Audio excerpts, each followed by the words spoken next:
If you look at the temple structure, deep into the sanctum sanctorum, all you will find is a stone. 6 to 7 feet or 9 feet, including the pedestal, etc. A whole lot of people are ridiculing why this much decoration to a stone. What's there in it?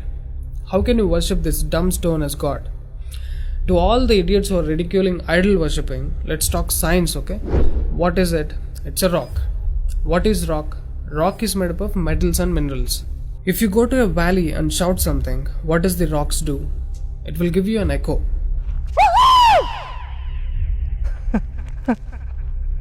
It's an open place. The sound travels, hits the rock and throws it back. This phenomena is called echo and it's scientifically proven, everybody knows it. Depending on how loud you send the sound waves, accordingly rocks will throw back an echo. Every rock, that's why you will hear 2-3 sounds at different intervals. Visually you cannot see what's happening, but you can hear it. This is in open space. Imagine if you're doing it in a closed place. What would be the amount of echo? Obviously much more than the open space. Let's get inside the temple. You will find a linga or a statue made of a rock. And it's placed in a closed wall structure with a Galigopuram on the top. That means a pyramid structure with a tip pointing to the sky. There will be no ventilation. Tight packed and covered with stone walls to a precision where even the light cannot enter. Now, people send some sounds to the rock. Not just today, it's been practiced since thousands of years. They are sending some sounds to the rock continuously, right from the morning to afternoon to evening till night, every day. We all know that sound has a form. To all the lower IQ people, I'm going to show you a few experiments where particles form different patterns and forms due to various types of sounds. I saw a beautiful music video in this channel in which they show how water, fire, particles respond to the sound. It's an incredible experiment, you must watch it. It is a film to describe to you the effect of cymatic frequencies. Now, 72% of your body is water. 12% is earth, 6% is air, 4% is fire, and the remaining is space. Don't you think this sound has an impact on your system? Look at how drastically the water is responding to the sound. Similarly, fire. In fact, everything in the cosmos responds to the sounds. That's why yogis of the past have always said sound is the basis of existence. Every form is a certain reverberation of sound. If you master the sound, you can play with the 5 elements. That's how the sages of the past used to walk on water, disappear into the air, walk through the walls, etc. In Harry Potter movie, what you have seen is just a fiction story. But here, we have got yogis who did all that for real.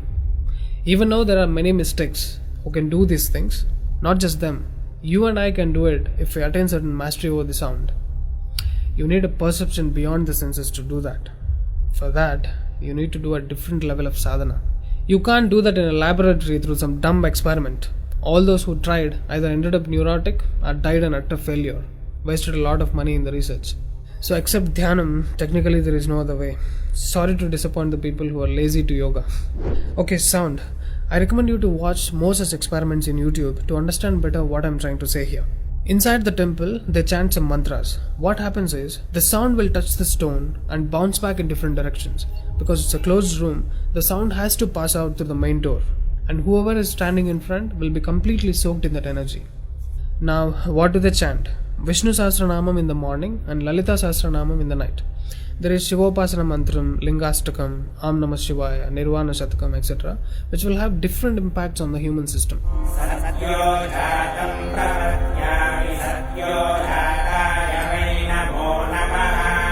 I really wanted to check what impact these sounds have on the human system. So I went to a neurosurgeon to really experiment and document the impact of these sounds on the human brain, the human system. I took my friend Rahul for the EEG test. It's called electroencephalography, where you can see the brain activity, the activity of the nervous system of a person on a computer. We played Lalita Sahasranamam to him.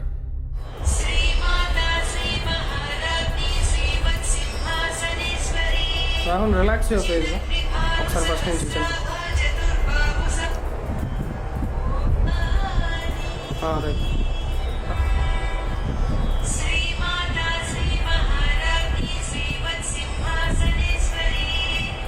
The kind of parasympathetic differences that he's getting is anonymous. Oh my god, then I understood. These sounds are engineered in such a way that the rhythm of the chant will go inside your parasympathetic nervous system and will put you into deep sleep within 3 to 5 minutes. First thing is, the chant is some thousands of years old. How could these ancient sages know that these sounds impact the parasympathetic nervous system?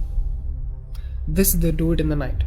And in the morning they chant Vishnu Sahasranamam, the 1000 names of Bhagavan Vishnu. And again, these sounds are engineered in such a way that it will wake you up to a peaceful and refreshing state of mind. I'm sure most of you are suffering with painful wake-ups, with such an irritated mind that you can't sleep and you don't enjoy waking up. If you listen to Vishnu Sahasranamam in the morning, it will clear all these clutches in the brain and you will be super fresh when you wake up. Even today you can go and check in Tirupati temple. They will chant Vishnu Sahasranamam in the morning and Lalita Sahasranamam in the night. This is a clear science evolved and being practiced in temples. Even now in most of the temples they're still doing it without knowing why they're doing. I went and asked one of the priests in my hometown. He said, no, they're doing it since so many years. Or they will say something like, it's good for your health, you will get money, pregnancy, etc. This is one more reason why temples are ending up in ruins here. There is no one to talk about the science behind it. Why sounds and why the rock? So they call this rock as God, and when you chant for God, their idea is to benefit the human beings living in the city. It's a free service. Will your doctors treat you for free? But these temples are doing it for free, since ages. But now, these temples are under attack. It's time to free them from government's control. Temples' properties are being looted. They think too much of gold is available there. You know what? The temple design is such, there will be a Dvajastambam, which is made of some metal, usually gold or copper. Brass is a good conductor of sound, gold is an excellent conductor of electricity, and it has higher receptivity of the energy. To all the idiots who are worried about so much gold being used in the temple construction, just smack them with this video. This is a clear science and most sophisticated engineering that even the modern science has no clue of. There is much more to the design of the temple.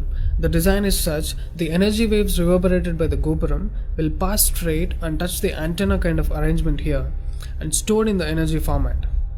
People are supposed to touch it, a lot of people touch their heads without knowing why they are doing it. And then you are supposed to walk into the space which is filled with this energy transmitted by the rock inside. Doesn't matter whether you are a Muslim, Hindu or a Christian, you can't escape the energy. You will be bathed in the glory of that energy. You can actively feel the difference after you pass through the path.